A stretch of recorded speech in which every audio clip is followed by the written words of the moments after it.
This podcast contains strong language, frank discussions around sex and other adult themes. Listener discretion is advised.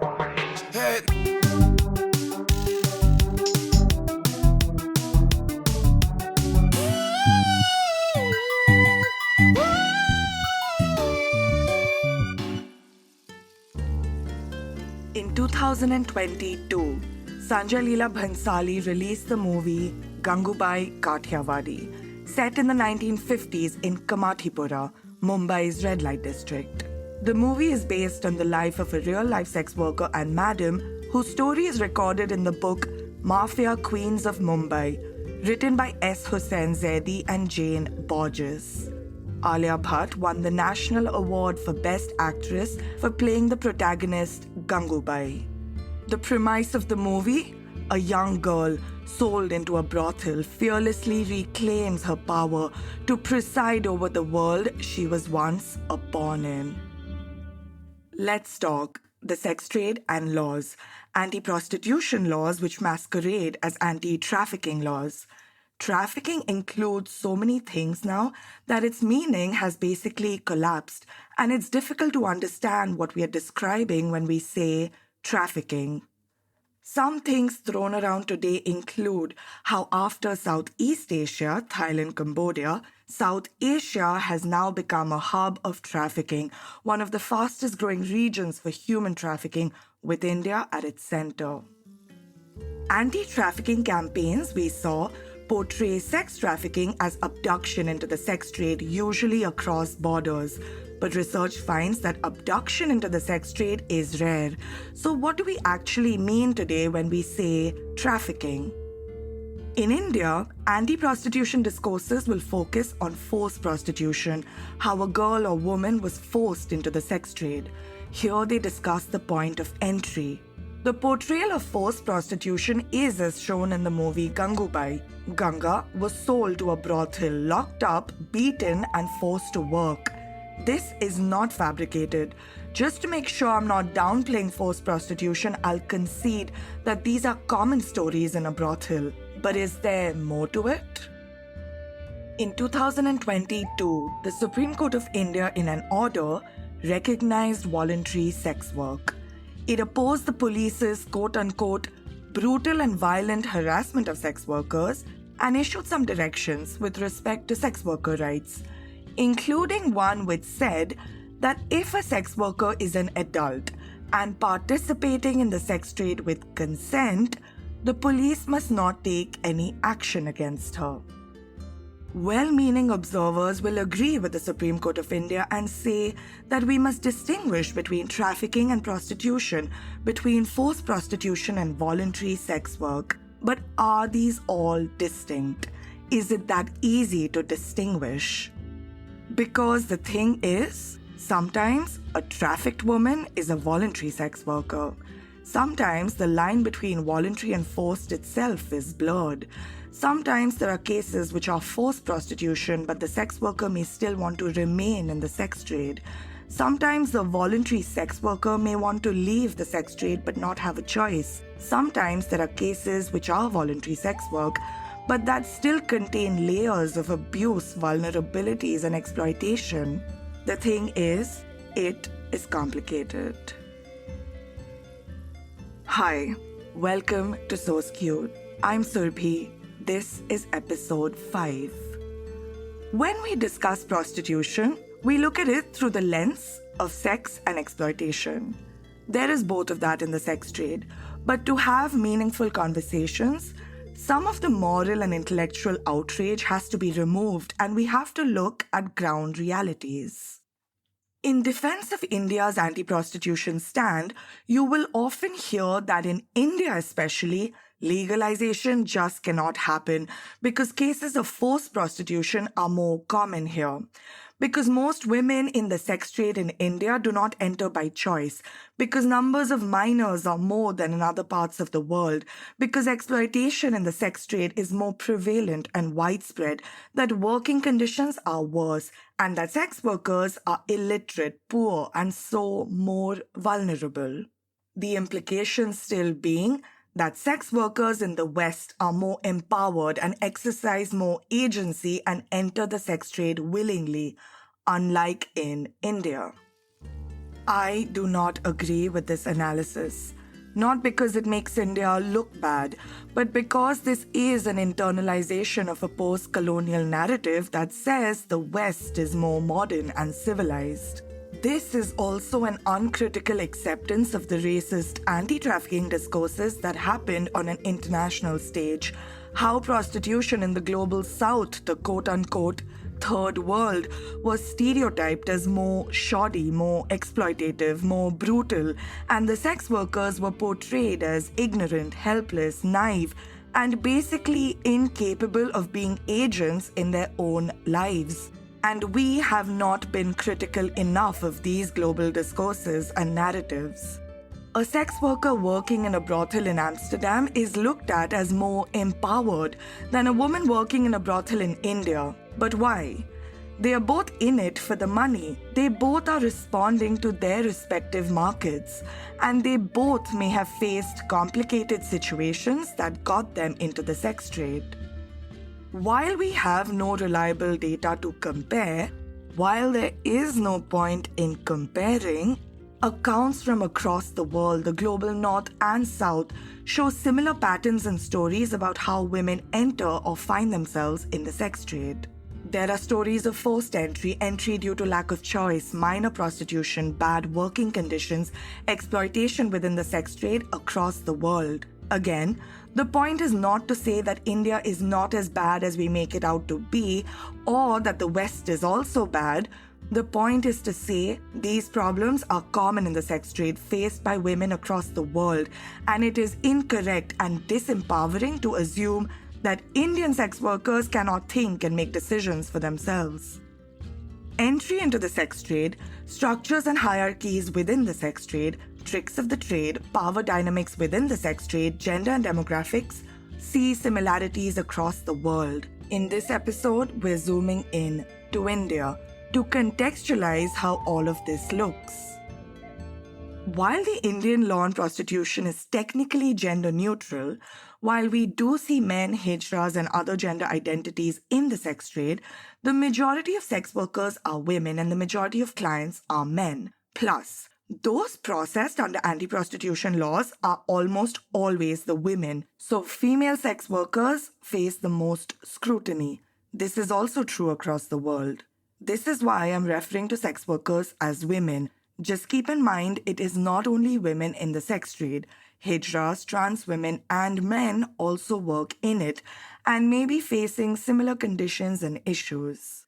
Another disclaimer for this episode: how and why women enter or find themselves in the sex trade is not easy to listen to. This episode will contain discussions of abuse, so please be careful. Part 1. Entry. When an anti-prostitution feminist or activist in India justifies their anti-prostitution stand, they may say something like this. If a woman is aware of how the sex trade runs, then decides to do sex work and likes the job, then sure, it may be voluntary sex work. But these cases are rare. They will say most women or girls enter the sex trade through some form of coercion, force, deceit, abuse, inducement, lack of choice, and never on their own free will. To them, to decide if it is forced prostitution or not, we have to look into how these women enter the sex trade. If her point of entry is coercion, deceit, force, then even if she says she wants to remain in the sex trade today, it should not count as voluntary sex work, because this consent of hers to remain in the sex trade is not free consent, it is forced consent. She has been successfully groomed, brainwashed, and she does not have a way out of the situation. Sex workers are telling us something else though. Many sex workers will say they are in the sex trade of their own accord today with no one influencing this decision and want to continue working in the sex trade, no matter what their point of entry was. Because for some, point of entry is choice. They were looking for a job and found one in the sex trade. For some, The sex trade was the only available option. For some, point of entry was deceit. For some, it was forced. And for most, it is a mix of the above and complicated. Sex workers need more space to be able to articulate their own complications instead of being told they are brainwashed if their story is anything other than, I am exploited in the sex trade and need help getting out. So let's lay it out. How do women find themselves in the sex trade? First, force. Some women have found themselves in brothels after being sold by their families, husbands, for money or to clear a debt or abuse. Some sold by their boyfriends after running away with them, lured by the promise of a marriage or job or a new life. There may be other such types of situations. Many in this situation come from abusive homes or extreme poverty or both. In such cases, the girls or women are sold to an agent and find themselves in brothels in different cities, far away from home. Here, the point of entry is forced. Now, as awful as the situation is, notice how these are usually girls or women who are already abused or face extreme vulnerabilities, including economic, and they are usually sold by those close to them, not a random stranger. In Gangubai, Ganga was lured by her boyfriend under the promise of getting a movie role in the Hindi film industry in Mumbai. Ganga was forced into prostitution. Where it gets complicated in this situation is this. Many may be looking for ways out of the sex trade, but they can't return to their families, their abusers, those who probably sold them in the first place, and they don't have any other financial or social support. Even if they are able to access justice against those who sold them, they won't be able to because sex workers aren't taken seriously anyway, and a lot of resources will be required to track those who sold them. But even then, they still need to make a livelihood. So many in this situation can't go anywhere. They have no home. They need to start making a living, and so they provide for themselves through sex work. In the movie, and it's based in the 1950s, so account for that, but Ganga could not go back because she realized that she's stigmatized. She's already been sold in Kamatipura. She's heard stories of girls like her who were killed because of the same. She had run away, and her family would not accept her back. She had nowhere to go, and so she decides to stay on, takes on the name Gangu. Many women also find family and a support system in the sex trade, so they find sustenance and community. Some in this situation may also want to get out of the sex trade no matter how she manages to survive outside it. These are the ones who want to leave and are looking for help. But as we will see, the current laws don't help them either. Second, deceit or coercion or inducement. These are not uncommon. This is how it works. Some women leave their villages or towns on a promise of a job in a city or run away from home due to some form of abuse, neglect, or trauma. They need money to provide for themselves and maybe also their families. Marriage was not an option because maybe her natal family was dependent on her, or she did not even have the resources to get married. In India, women need money to get married. So these women may approach or be approached by an agent who sets them up with a job in a city. Now, two things can happen here. This agent may tell this woman the job is of a domestic worker, and when she reaches the address, she finds herself in a brothel. This will count as deceit. She was deceived to work in a brothel. Or the agent may tell this woman that the job is of a sex worker, but also say that it pays better than any other job will and convince her to do sex work. This will count as coercion. Here, the women find themselves in a situation where they desperately need a job and have no other viable alternatives. Returning back home without a job is not an option, and so many times these women decide to take up sex work anyway, even if they were deceived. Maybe she thinks that she will do this until she gets some money. There are also cases of women where they will say their partners, husbands or boyfriend, convinced them to start doing sex work when they needed money, and it started bringing in decent income, and she took up sex work. This will count as inducement. Here, social workers will say the partner induced her and is exploiting her through sex work. Where it gets complicated in these situations is this. The sex workers may say that my partner or this agent did induce me or coerce me or deceive me into sex work. He became my pimp, but I had no money or other option, and this became good income. Now, this situation may be complicated and have layers of abuse, but her feelings about her manner of entry may change over time. The range may be from he used me to he was my only support to he came up with a viable plan when I was desperate for money, and will usually be a mix of different feelings in this spectrum. These are women who grew up with a lot of vulnerabilities. They could have faced poverty or abuse, escalation of that abuse, and run away from home. And many times they will say, I was desperate and vulnerable, and this agent or my partner helped me out of a terrible situation. I've heard sex workers say that sex work saved my life. However I got here, it gave me freedom and livelihood.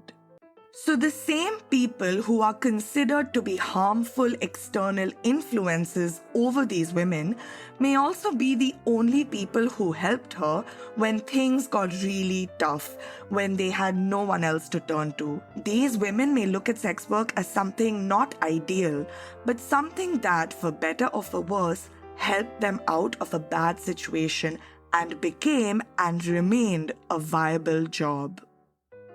Third situation is lack of choice. These are situations where we see women who enter the sex trade because they have no other alternatives. One example can be caste-based hereditary prostitution, where we see instances of girls or women who take up prostitution in, say, their village because in the absence of resources, she and her family rely on the income she can generate through sex work. Many may, over time, find their way into urban spaces where earning potential is greater and continues. This is a terrible situation. This woman and her family have been kept economically and socially marginalized for generations. And if given social support to access good education and viable employment, this woman may not have taken up prostitution. Where it gets complicated is this. This woman may also have found her livelihood in the sex trade today. She does not have the means to challenge this blatantly casteist system because she is kept marginalized, and she may say, yes, I entered prostitution because I see no other option. In the field, social workers will assume these women were induced by their families into prostitution. They use her to make money and she is being influenced. But the truth is, this woman wants to provide for her family, and she will through sex work if that pays her the best among the other few options that may be available to her, no matter how uncomfortable it makes anyone else. Another common situation is that many enter the sex trade to escape some form of domestic abuse. This is also common and globally among women and people from the queer community. Mostly because of violence at the hands of an abusive partner or family, either they run away or are thrown out of their home. When desperately looking for resources, this person may turn to sex work. In this situation, a woman may find herself in a brothel. Maybe an agent found her lurking around at a railway station and knows how to spot someone who is on the run and desperate. But this brothel will offer her a place to stay and sustenance. This can include a person from any background, the common factor being they are extremely vulnerable, do not have money, cannot rely on their families or any other social support, and will not have a bankable education or skills. Even to get a working class job for a woman, among the few options that are available like domestic work or caregiving work, getting the job will require this woman to at least have a house to stay in, some social support and resources to last until she finds this job. But when someone runs, they run unexpectedly, and women take their children with them. These people often find themselves alone on the streets, vulnerable, easy to be preyed on, and with no money. These people may also take up sex work on the streets the day they ran to get money for the next meal and maybe shelter for that night. This is also called survival sex. People in a desperate situation may do sex work for food and shelter and not necessarily for money. This is messed up. It's true that if someone is facing abuse, they should have somewhere to go and stay until they can figure next steps. But voluntary shelters for people without homes or resources, including for those who are running away from abuse, hardly exist. Where it gets complicated is this. This woman also may not ideally want to be in the sex trade, but she can definitely not go back to her husband or family that she ran away from. She can't rely on anyone else. She has to provide for herself and her child, and sex work becomes her livelihood, whether for a couple of days, months, or years. Fourth, choice. The sex trade also sees women who are looking for work, and sex work emerges as the most viable source of income. These are women who fall upon difficult times and find themselves in a situation where they have to start supporting themselves and their families. Maybe her husband had to stop working or passed away and she relied on his income. Maybe someone in the family fell sick and needs a lot of money for medical treatment and special care. Maybe her child or parent is disabled. Maybe in a brutal city, her husband's income is just not enough. Maybe she wants to ensure her child is educated in a private school to have a shot at a middle-class education and job. Maybe to pay for college that will ensure her a middle-class job after. And maybe just for a higher quality of life. So these are the points of entry. But again, remember, it's not that easy to slot situations into these points of entry. Many times it's a mix of these situations, and sex workers have different feelings and thoughts about them. Women have found themselves in the sex trade for a range of reasons. These are complicated situations, and most of the times, these situations crept up on them, and these women did their best to survive. Part 2. Trafficking. Anti-trafficking laws today do exactly what anti-white slavery laws did during colonialism. They aim to restrict the migration of women. Only now the targets have changed. Today it targets the undocumented migration of women from the global south. A lot of people across the world want to or need to move, usually from the global south to the global north. Places with more employment opportunities. This does apply to India too, which is why India is being called a hub of trafficking. Here it is undocumented migration from neighboring countries, Nepal, Bangladesh, into India. A lot of people from the global south are looking to escape different difficult situations. Poverty, political instability, wars, civil wars, bombings, climate change, and other unlivable conditions. A lot of these reasons are directly a result of the West's interventions, the after effects of the West's actions and their vested interests. Now, if you need to get out of your country to work in another country to make a living, how do you migrate? 1. You would submit a gazillion documents and get a work visa. That's the legal route.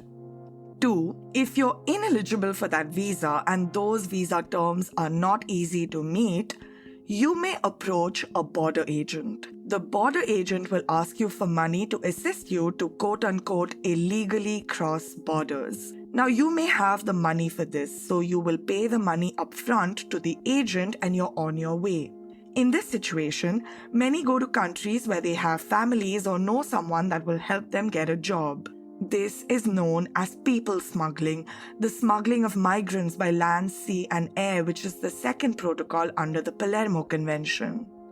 Now, third, the more marginalized, poorer person, and this is quite common, may not have money to pay this border agent upfront.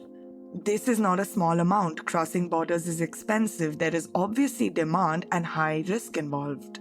You have to or need to get out of your home country, can't get a visa, and don't have money to pay the border agent up front. So, how do you migrate? Well, you take on a debt. The agent agrees to drop you to some place. He may put you in touch with someone for a job that doesn't require papers, or he tells you that you have to figure out your own job, and you have to pay off this debt over a period of time. This is what's called debt bondage. You are bound by your debt to this agent. Now, you are undocumented. This means your job opportunities are limited. For men, we often see that these jobs are in agriculture, fishing, mining, other difficult factory jobs, the service industry, so places looking for cheap labor. They can pay these undocumented migrants less than minimum wage. For women, it can include the service industry, but many times it's the sex trade. Now, this may look like different things.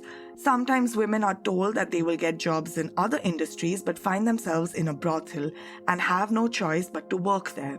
Sometimes women are told their jobs are in the sex trade, but the working conditions and hours are terrible. Sometimes the women know they're going to work in a brothel and are fine with it, even though their job is also bad, until they pay off this debt and the agents have no hold on them anymore. This debt bondage is included in the definition of trafficking today.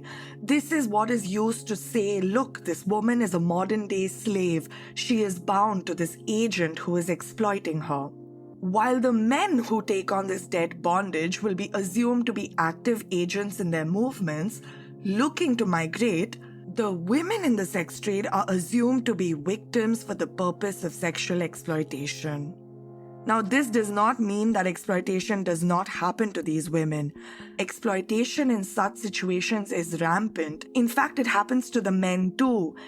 These women are extremely vulnerable to be exploited by this agent and face really bad working conditions against which they have no recourse. Many times they are in a situation where they are trapped. But the fact is, these women still do not want to go back to their home country where conditions are worse and where they can't even make a living.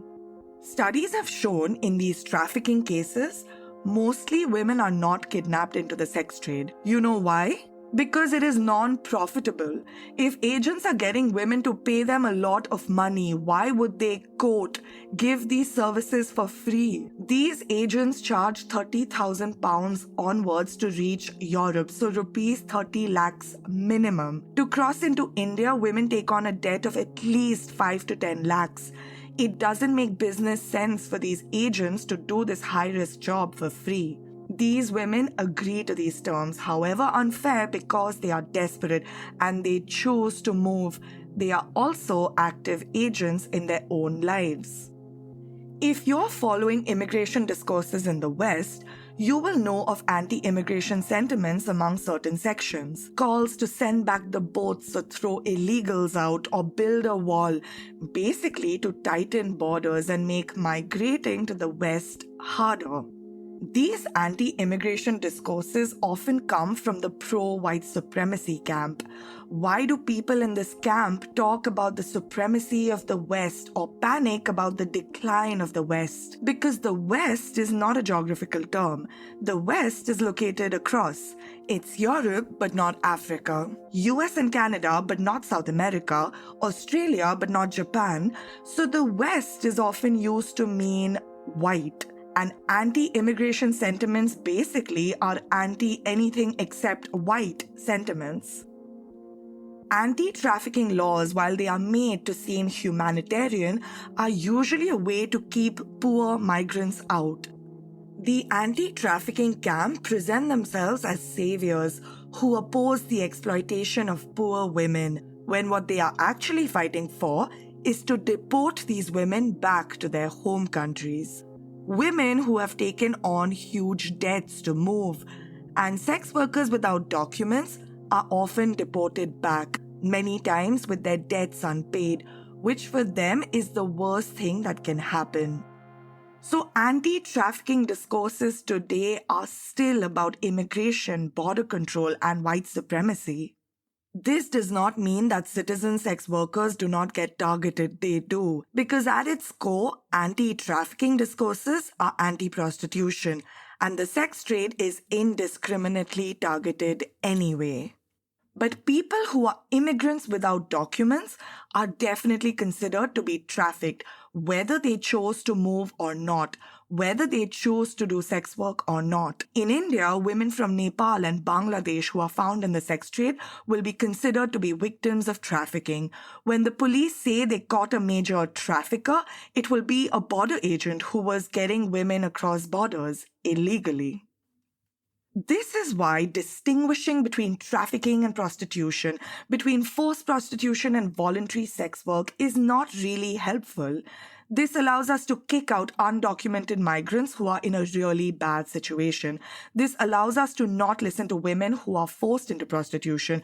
She will be treated as a victim with no agency. This allows us to consider voluntary sex workers as women who don't need any help at all. This also becomes a pointless exercise in who chooses sex work and who was forced into prostitution. She gets portrayed as the perfect victim. Part 3. The Trade.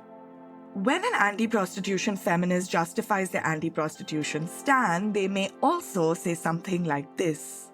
Even sex workers who enter the sex trade by choice do not have a full understanding of the sex trade. They will point to the power dynamics between the third parties and sex workers, which is skewed in favor of third parties, and say that the sex trade is sexist. Most clients are men.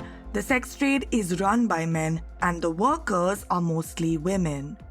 They will say there is rampant abuse and exploitation in the sex trade, and sex workers are exploited for the benefit of third parties, and her consent to this exploitation is bought for very little money. They will also say that over time, a sex worker deteriorates in the sex trade. She becomes vulnerable to addictions, mental and physical health issues, and is ultimately discarded. But the thing is, while the sex trade is sexist, while the sex trade does have exploitation, abuse, and violence, the sex trade is a market. It's a criminalized market, a black market, but a market with its own behaviors. 1. Shelf life. One really crucial thing that is ignored when talking about the sex trade is the time sex workers work in the sex trade. Their shelf life, as the world of cinema in India would call it. Even in the recent 2022 Supreme Court order, the headlines across was, the Supreme Court calls sex work a profession. But sex work is not really a profession. Unlike most middle-class professions where earning capacity increases over the years, and unlike working-class jobs where wages remain the same, the sex trade is a market where the younger a sex worker is, the higher her demand and price for her services. Today, police take minor prostitution seriously, so while we still see instances, it is less common than earlier. This is not about minors, we're discussing adults. A sex worker's highest earning potential is when she just enters the trade and the first few years in the beginning. It remains high during these peak years, but then it substantially drops until she has to leave the sex trade. Not all women are thrown out of the sex trade. Many try to make enough money to be able to leave much before they have to. This is also because there is a lot of competition in the sex trade. Women are constantly entering, so middle-aged to older sex workers keep getting rendered out of business. Brothel-based sex workers may have a higher chance of losing their jobs. There's limited place in the brothels, so with more women coming in, older women already living in brothels might have to leave. The point being, sex workers are easily replaceable at their jobs and also face job insecurity. They usually do not work for more than 10 years and they depend on those years to make as much money as they can to set their future. That's it. That's the length of her profession. That's all the years she is active in the sex trade, and then she has to leave anyway. After leaving the sex trade, some women might shift to smaller towns and continue working till they can at dropped prices or go back to their villages or towns. Some may take up some form of activism or social work, and some may go on to become agents or madams, the brothel keepers. Madams and female agents in the sex trade are usually ex-sex workers. Gangu in the movie takes over the brothel when the madam she worked under, Sheila Masi, played by Seema Pava, passes away. Gangu was 27 years old. The other sex workers in the brothel tell Gangu to quit sex work and become the brothel madam, the gharwali, full-time, which she does and gets called Gangubai. 2. Bargaining power. Not all sex workers can demand the same price. A sex worker has to find her place in a hierarchy in this market, who her clientele can be, how much she can charge. The madam or pimp may help her figure this out. The high competition in the sex trade also means that a sex worker is always the price taker in the sex trade. Picture a brothel in a red light area. Many women and some customers. She needs to sell her services on a particular night if she wants to make any money that day. So tricks of the trade include charming, luring, soliciting, seducing, whatever you want to call it. In Gangubai, we see all of this, the women dressing up for the night to stand outside the brothels, soliciting men to buy their services. Also how the madam and her henchmen often negotiate with customers before sending them into the brothels. When sex workers have to hustle for customers, they dress up and make clear that they can be approached for sex work. These are used against sex workers as if this shows how they are vulgar and immoral. But this is a trade behavior. A sex worker has to let her customers know that she is offering her services, then solicit customers and seal the deal. Ensure he doesn't take his business to another sex worker around her. Sex workers need the money. Clients have other options, so sex workers have lesser bargaining power in this relationship. She may have to reduce her price if a client threatens to walk away and she doesn't have other options. Sex workers have to compete in a market and are the price taker. So there's a limit to how much she can charge. She has to take into account the prices around her and her clientele's spending capacity. 3. Power. Third parties do exert a lot of power over sex workers. In the beginning, most sex workers rely heavily on pimps or madams for regular business. They need to make money and don't know the trade at all. Some have good relationships with their pimps, madams, some bad. Sheila Masi in the movie is shown as a bad madam. She is ruthless, she buys girls and forces them to sit for business. She doesn't listen to the workers' problems and doesn't like them asserting themselves. In the beginning especially, the power is completely in the hands of these third parties. If the women have some debt that they owe their madams or pimps, the power asserted can be more and can easily get exploitative. They can tell sex workers to take up more clients even if they don't want to. They can make them take up clients that they don't want. Third parties can end up taking very high commissions. But with time, sex workers can start gaining a level of independence and even power against these third parties. She may become more confident, learn trade tricks, maybe her earning capacity shoots up because of this. She may be a popular sex worker, so clients frequent the brothel she's working in. Gangu in the movie, within a year, becomes a popular sex worker. We know this because a regular client of hers buys her gold jewelry. We are also told her madam does not like that she's popular. But Gangu uses her popularity to fight on behalf of all sex workers in the brothel, the labor, against the madam, the management. She declares a holiday one night on behalf of all sex workers to go watch a movie to celebrate her 1-year anniversary in the brothel. She says even officers get a day off, so why not our business? She's been here for a year, she's popular, she's gaining some power over the madam, and she's using the power to assert their collective labor rights. Sheila Masi can't stop them. She can't afford to lose Gangu and the business she brings. So women gain more power against these third parties over time and start using this to assert themselves more and more. But in general, and especially since the sex trade is criminalized, sex workers are reliant on third parties and need to maintain a decent working relationship with them. We also see when Gangubai is the new madam, she's a good manager. She's empathetic and fair. She cares for the workers' welfare and rights. We see how when a young girl is brought in and kept captive in a different brothel, Gangubai is brought in to convince the young girl to stay on. She has power now over more than just her brothel. She warns the young girl, there is no going back from a red light area. You were sold, you're stigmatized, just cooperate. But the young girl wants to go home anyway. Gangubai then pays the other brothel madam for the cost of the girl to compensate her. She sends someone to drop the girl home, and we find out that her family was grateful to have the young girl back. So she started exerting her power that she's gained over all these years for the good. She's helping girls leave the sex trade. She's a good matriarch and doesn't stop there. She eventually becomes the president of Kamathipura because she wants to fight for the rights of all women in the sex trade. 4.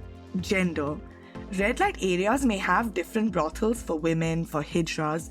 Men who have sex with men also exist in the sex trade.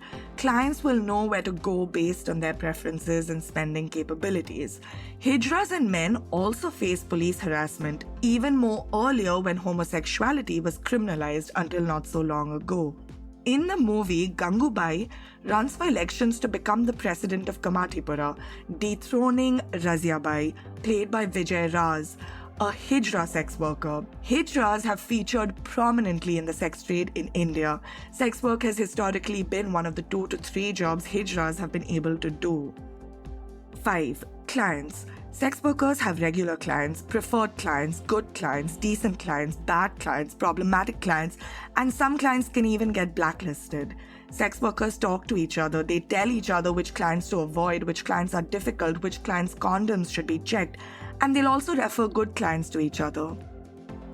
6. Forms. Within red light areas, there are different brothels catering to different kinds of clientele.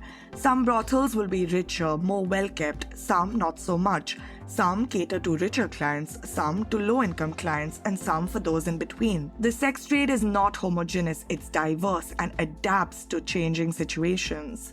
Brothels would be considered a fixed form of prostitution contained in zoned areas and the most visible.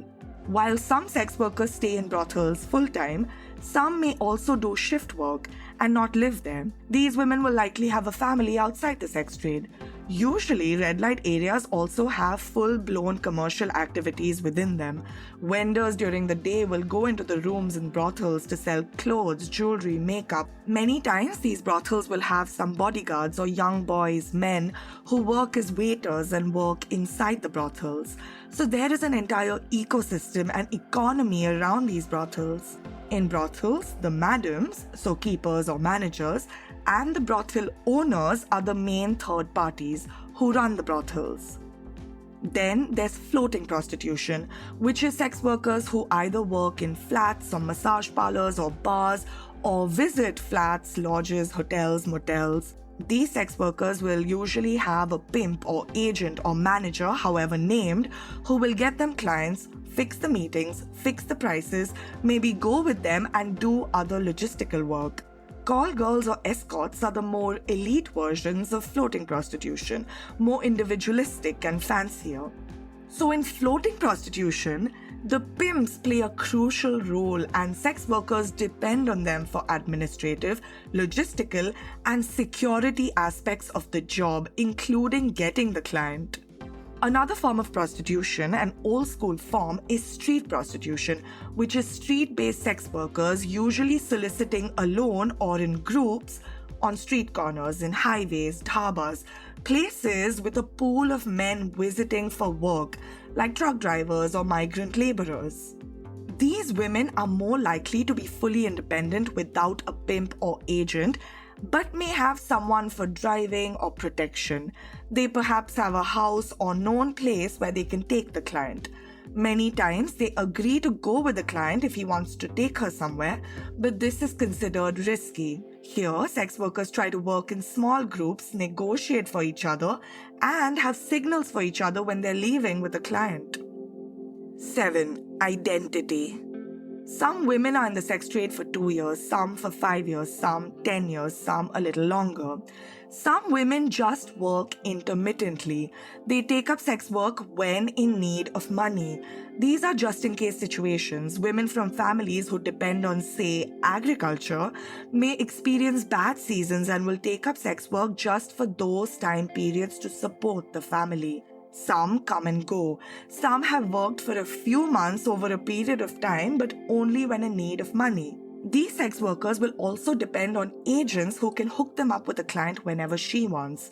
This is also why sex work as a profession is not necessarily true. Some sex workers may be supplementing their other income, some take it up sometimes, some have a life completely detached from the sex trade. This means that not all sex workers' social identity is in the sex trade. They live completely separate lives. This is another reason sex worker activism in India also comes from these brothels, where women can assert their identities as sex workers openly. For many, this is not an option.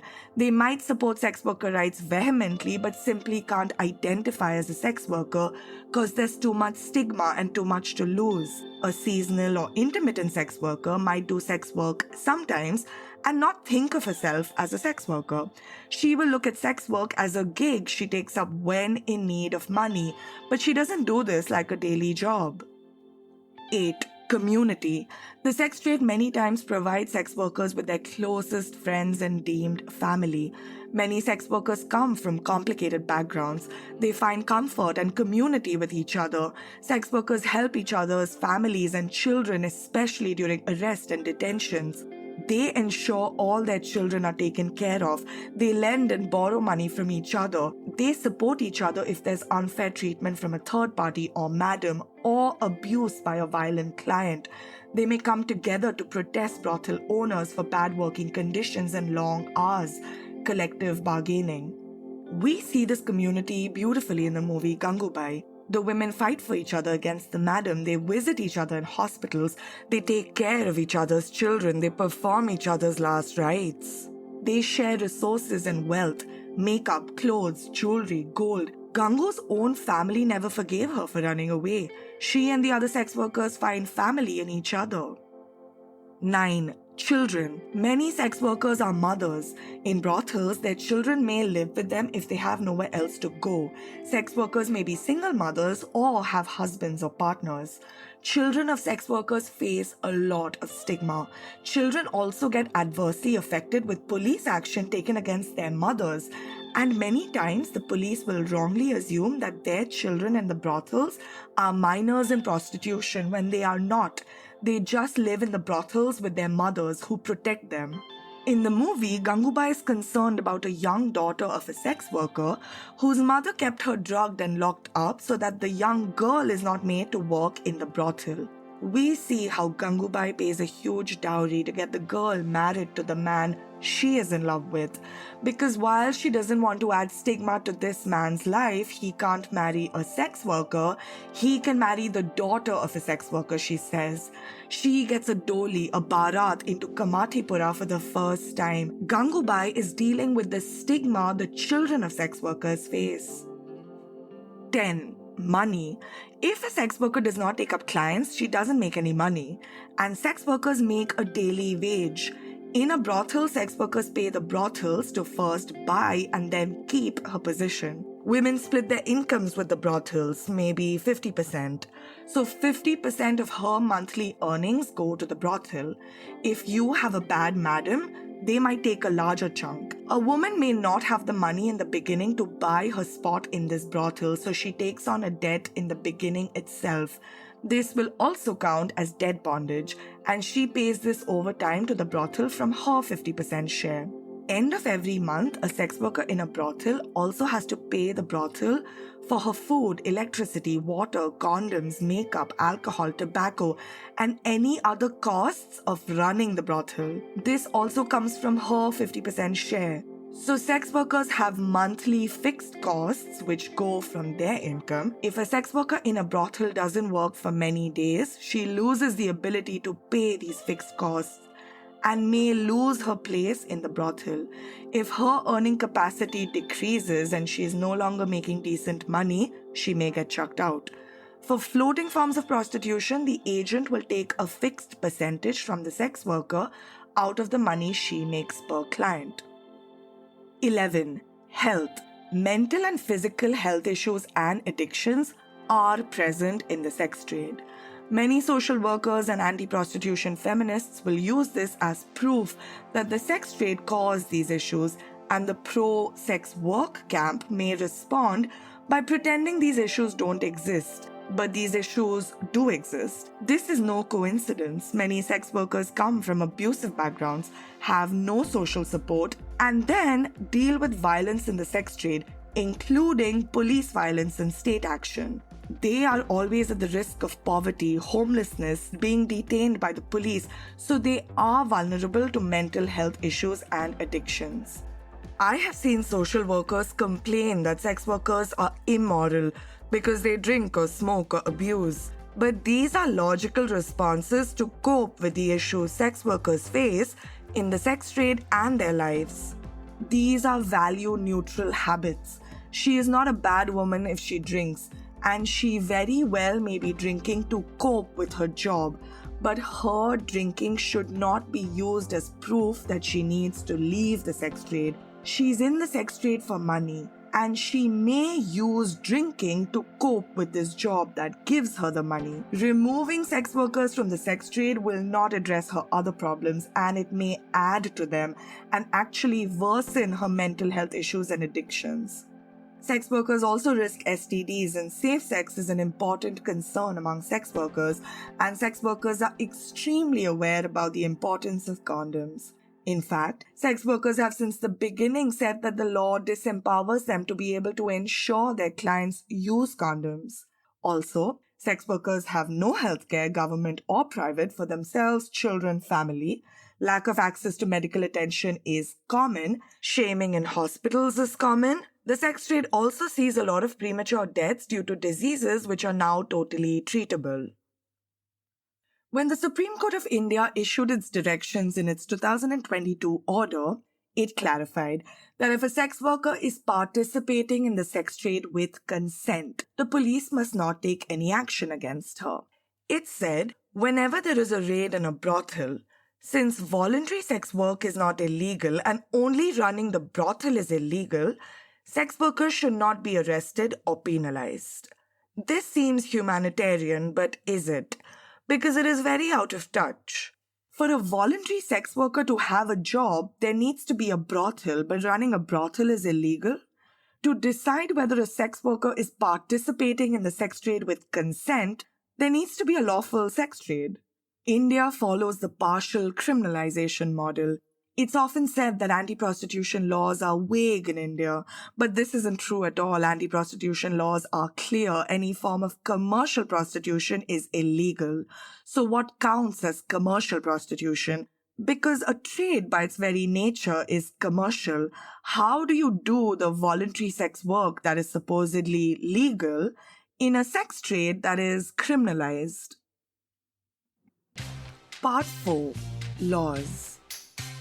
India's anti-prostitution law, the Immoral Traffic Prevention Act, the ITPA, last amended in 1986, says that the buying and selling of sex is not illegal, but commercial prostitution is illegal.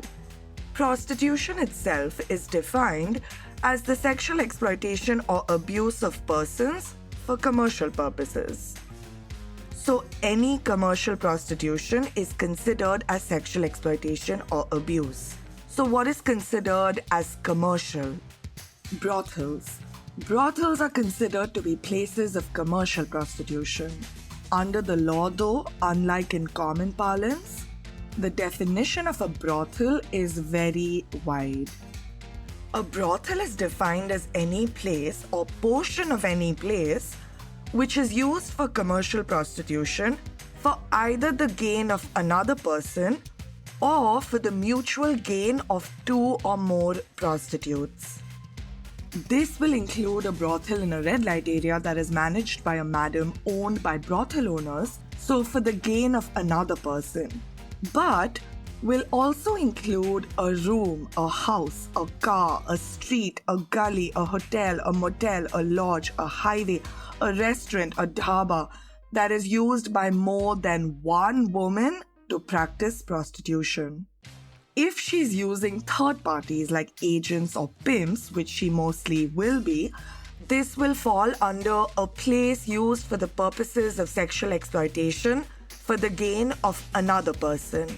But even if sex workers are not using third parties and selling sex on their own independently, the place they are selling sex will be considered a brothel if 2 or more women are involved.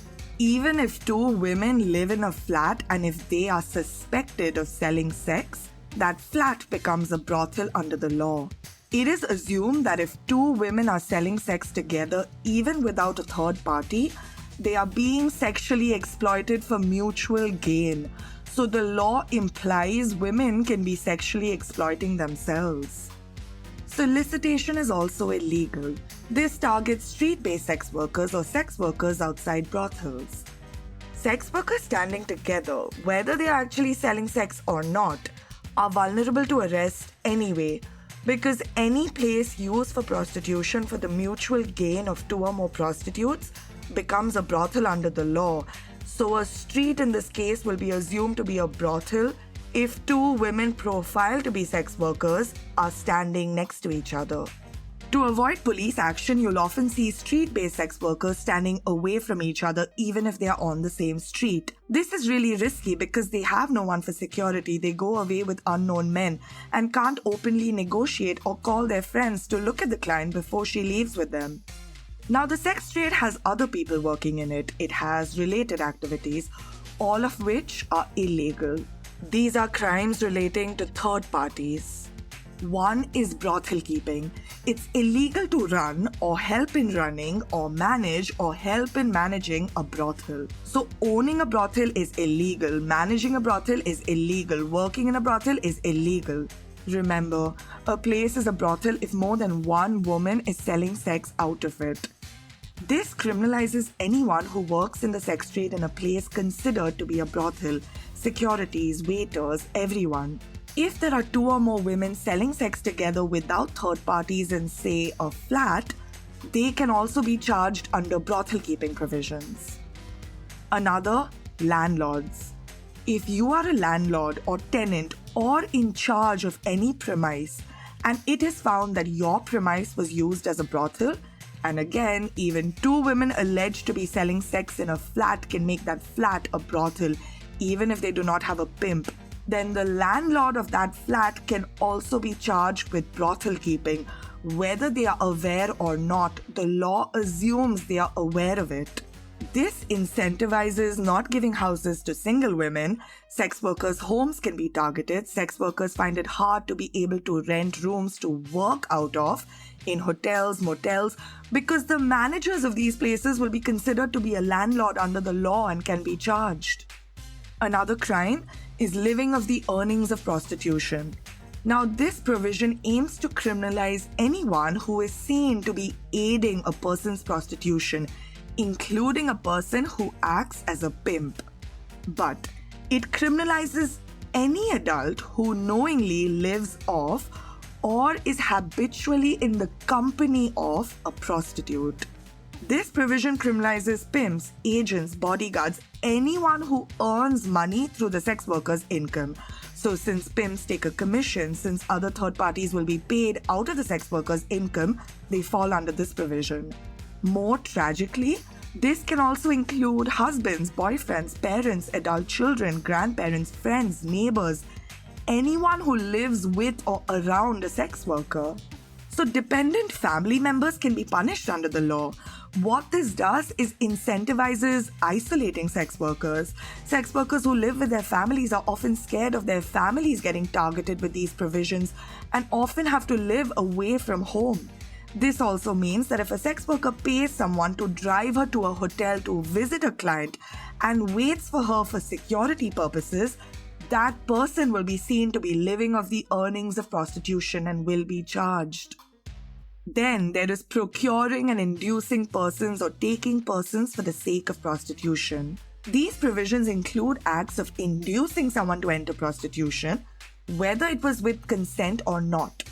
The punishment of third parties is different, with a more severe punishment for someone who was taken against her will. So the law does recognize that there are women who choose to enter prostitution. But the law treats a woman who was abducted and unwillingly kept in prostitution the same as a woman who agreed to enter the sex trade, and the men involved in both these situations are criminalized with slightly different punishments. So the law today says, yeah, sure, voluntary sex work is legal, but commercial prostitution is illegal, which means brothels are illegal, and a place is a brothel if more than one woman is selling sex out of it, and any place can become a brothel under these conditions. This means you can't have colleagues or co-workers, not even one more woman. Also, all activities associated with doing sex work is illegal. You can't have a pimp to get you clients. You can't have administrative or logistical help. No one to talk to clients, ensure he's safe. No one to fix the meetings. No one to drive you. No safety or security measures. You can't even employ someone to wait for you outside in case the client is violent if you're alone, which is the only legal way to sell sex. So sex work is legal if you are selling sex all alone and with no help or assistance. These are the terms for women to work in the sex trade, where women sell sex to unknown men. Part 5. Control. Rescue and rehabilitation. That's the legal process to save women who are considered to be victims of sexual exploitation. How does the process work?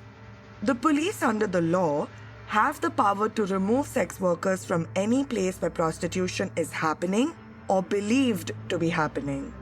Reiterating, a situation where more than one woman is selling sex out of anywhere is illegal and will also be targeted. This is in the form of raids called rescue missions. Rescue missions are carried out by the police at their own behest or if ordered by the magistrate. Search, detentions, and arrest can be done without warrants, so unexpectedly at any time. In many places, prostitution is visible, so these places will be targeted anyway. But the police are also always looking for places to raid.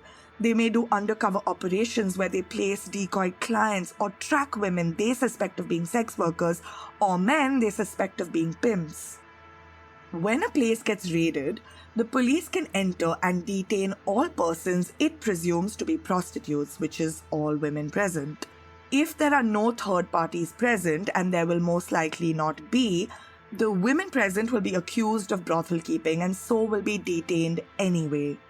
The police will then close off the premises. Now this means if a sex worker is operating out of her own home, the police can seal off her home and she'll be homeless. If a woman was working at a massage parlor or bar, even if the police don't arrest her, the massage parlor or bar becomes a brothel under the act and so will be sealed. So this woman will anyway lose her livelihood. If a hotel is raided, it can be sealed. Now raids happen at random, there's no warning. When a sex worker is picked up, the police don't have to listen to whether she is in the trade by choice or force. That's for the magistrate to decide in the legal process. The police owe no consideration to these women and whether they want to be rescued at this time.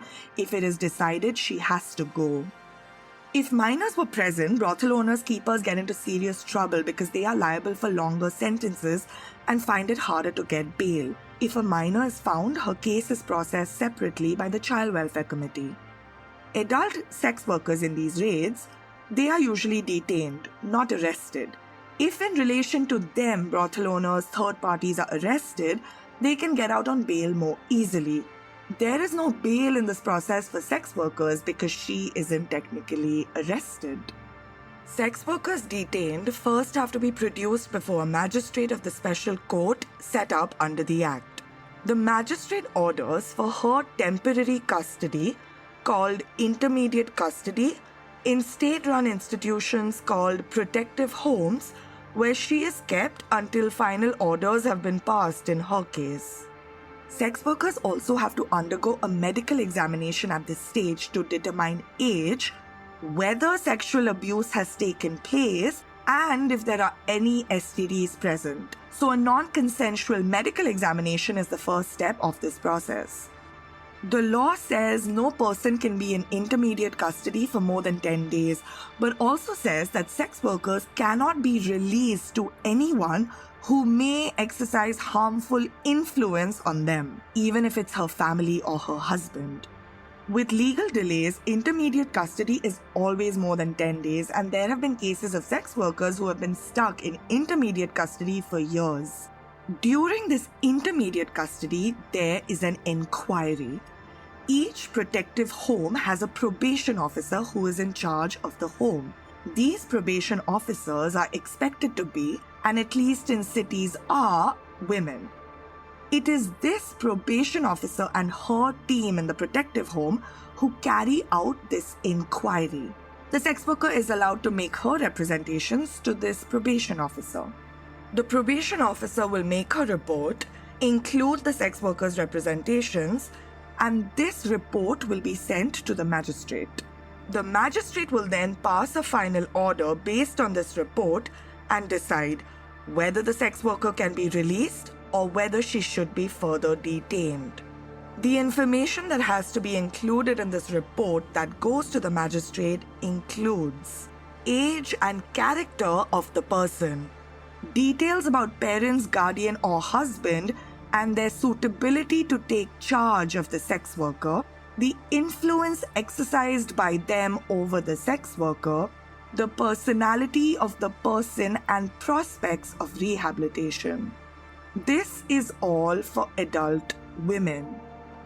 If after inquiry it is concluded that the person is in quote, need of care and protection, an order will be passed for further detention for a period of 1 to 3 years in the same or similar protective homes.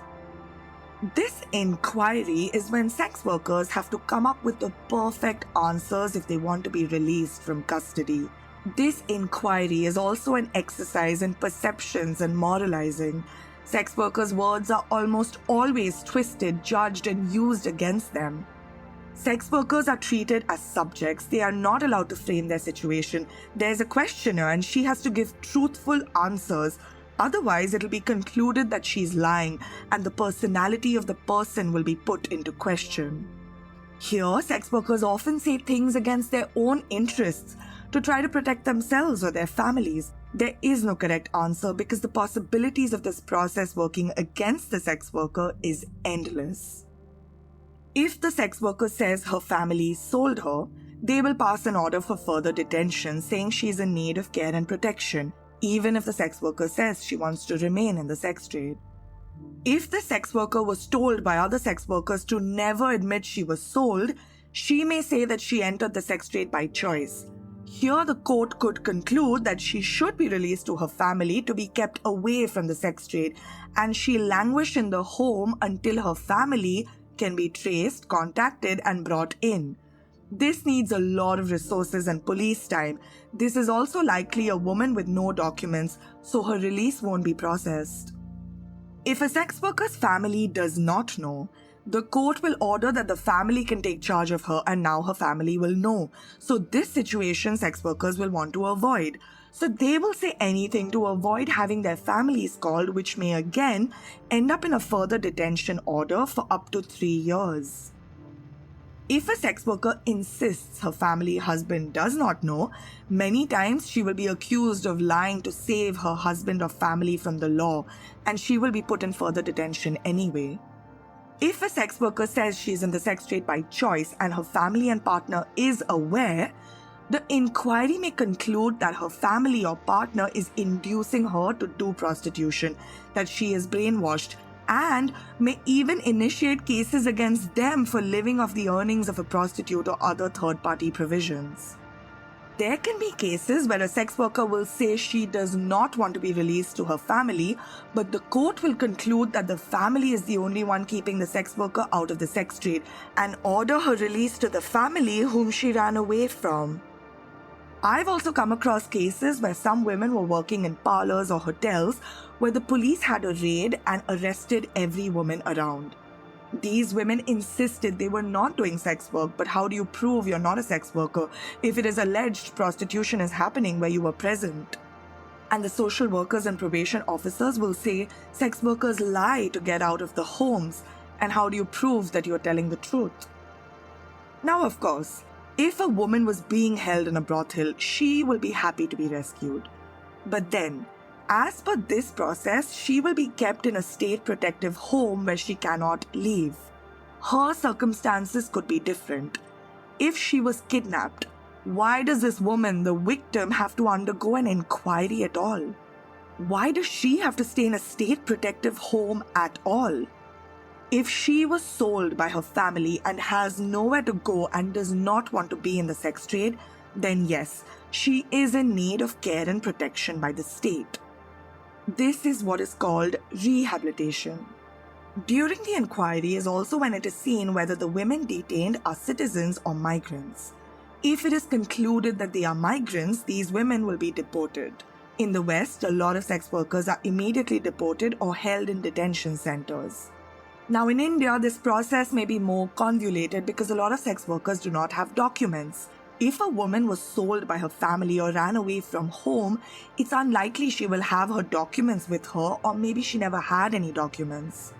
In the 2022 Supreme Court order, one of the reliefs granted by the court was directing the UIDAI to issue Aadhaar cards to sex workers, for which sex workers had to go to the Supreme Court in 2022 to get basic identification documents. Now, many can get stuck in a state protective home because she can't prove her identity or nationality. If it is decided she's a citizen and then after inquiry it is decided she's in need of care and protection, she will be kept in these same protective homes for up to 3 years depending on what the magistrate ordered.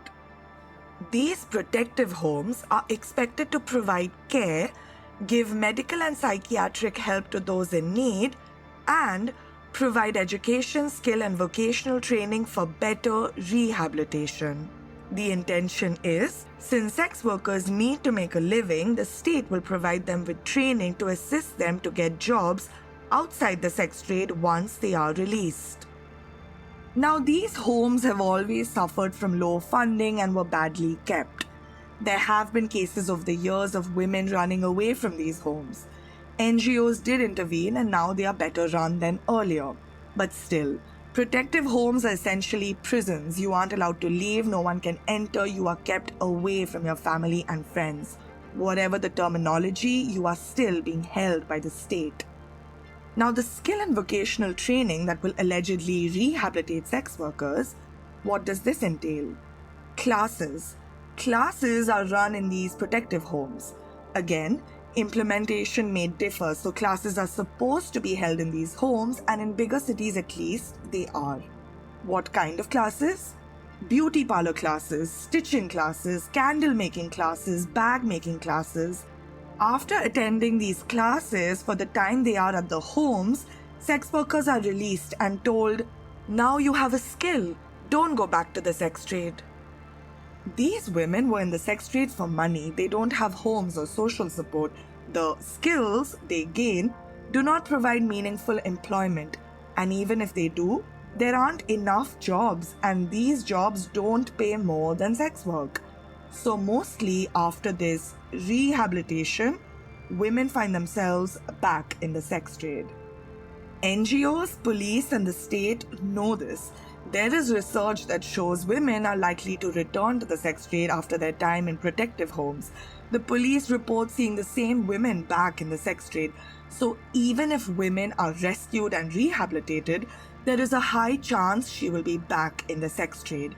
In fact, there's now an additional reason to do so.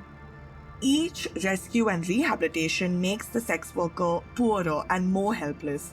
Each time she is rescued, she incurs costs, bribes, legal fees, court fees. Plus, any time she spends in detention is loss of income. She's a daily wage laborer. She may have dependent family members, parents, or children, and she will have to figure out a way to get money to them while she is in custody.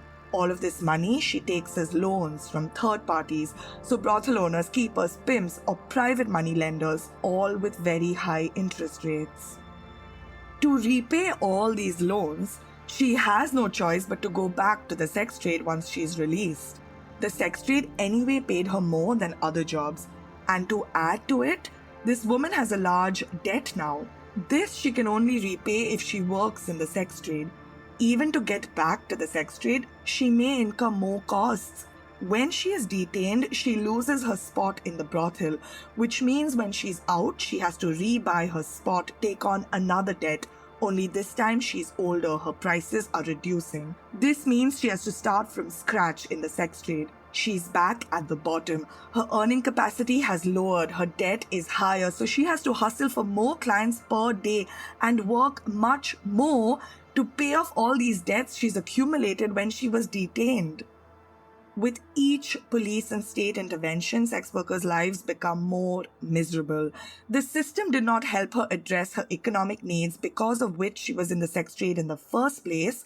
And on top of that, the system compounded her problems, added to her debt, added to her trauma. This also means that the process does not effectively help those women who were looking to get out of the sex trade and have no social support. She also gets taught only these skills and is sent back into the world, so even this woman who wanted to leave the sex trade may unfortunately find herself back there because the process did not meaningfully help her. So the rescue and rehabilitation process is a huge mess. It looks to rescue women who don't want to be saved, and those who actually want help, the help is not enough. When you penalize the entire industry and don't listen to sex workers, you also ignore the worst case scenarios and don't provide any specific help and justice to the women who are looking for it. We've spoken about the Supreme Court's 2022 order. The order was passed in a case that began in 2011 as a criminal appeal in a case of the murder of a sex worker, after which the Supreme Court of India suo motu took cognizance of the plight of sex workers in India. And this case over the years has been crucial in hearing sex workers. In this case, the court made the central government and state governments parties, and it set up a panel which included DMSC Kolkata to look into issues relating to trafficking and prostitution. Now, this panel submitted its report in 2016, which the central government said they would consider and include in a draft anti-trafficking legislation that was being floated at that time. On May 19, 2022, a three-judge bench of the Supreme Court, while noting that the draft trafficking legislation had not yet been passed, issued a set of 10 guidelines to hold the field till a legislation is made by the Union of India. Some guidelines issued also include a direction for police sensitization and training, and a guideline that says governments should involve sex workers in decision-making processes.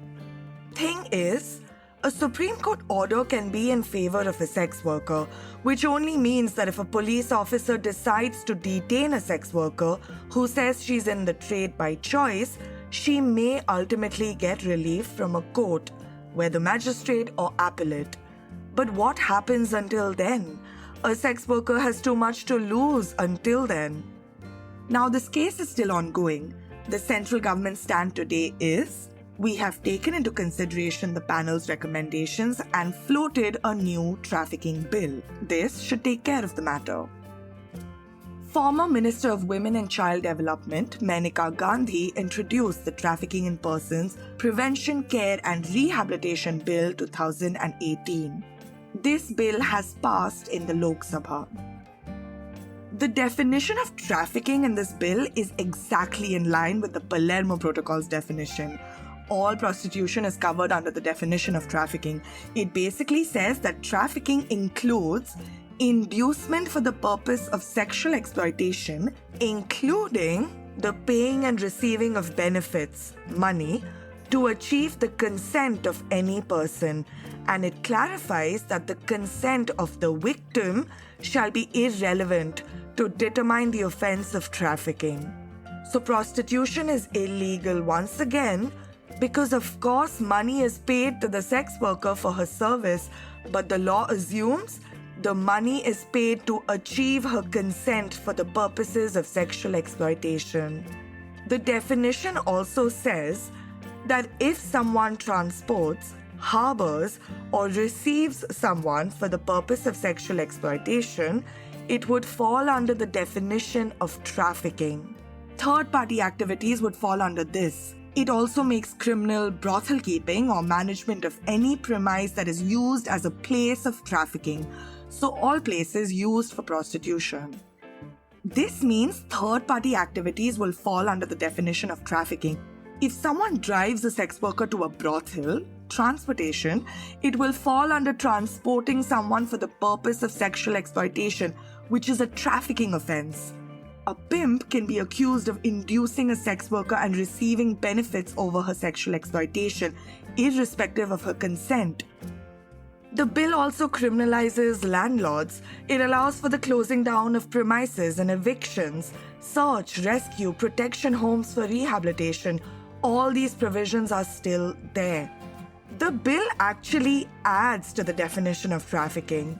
It includes the publication and distribution of obscene photographs or videos into the definition of trafficking. This is vague, but it seems like even forwarding any material that is considered obscene, and you know how many things can count as obscene, will fall under the definition of trafficking. The bill makes the NIA, the National Investigation Agency, the agency responsible for preventing and combating trafficking in persons. It mandates the setting up of national, state, and district level anti-human trafficking committees. So now there will be more processes, more scrutiny, and an even more intense criminal process that sex workers have to go through, and this criminal process is the punishment itself. So the new trafficking bill looks at sex workers once again as women with no agency and does nothing to empower them. At the end of the movie, we see Gangubai goes to Delhi to meet the then Prime Minister Jawaharlal Nehru. Her demand to him? Recognize the sex trade. Why did Gangu, the same girl who was sold by her boyfriend, who couldn't return home because of stigma, who was violently beaten by a client, why did she demand for the recognition of the sex trade? She said, give us rights, give us power. That's the least you can do, not further harm women who have already been harmed. Because someone who has lost so much in her life and continues to face hardships should not have to fight for her livelihood, her home, or for her freedom.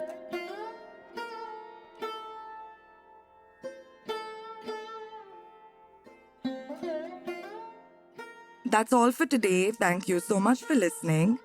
This episode was written by me, Surabhi Chatterjee. The audio production is by Pruthu Parab. The cover art is by Rini Alphonsa Joseph. If you want to get in touch, you can email soscutepodcast@gmail.com. Follow on Twitter and Instagram. It's soscute. Also, would love if you could like, subscribe, rate, review, all those things in the app you're listening to this podcast on. Bye!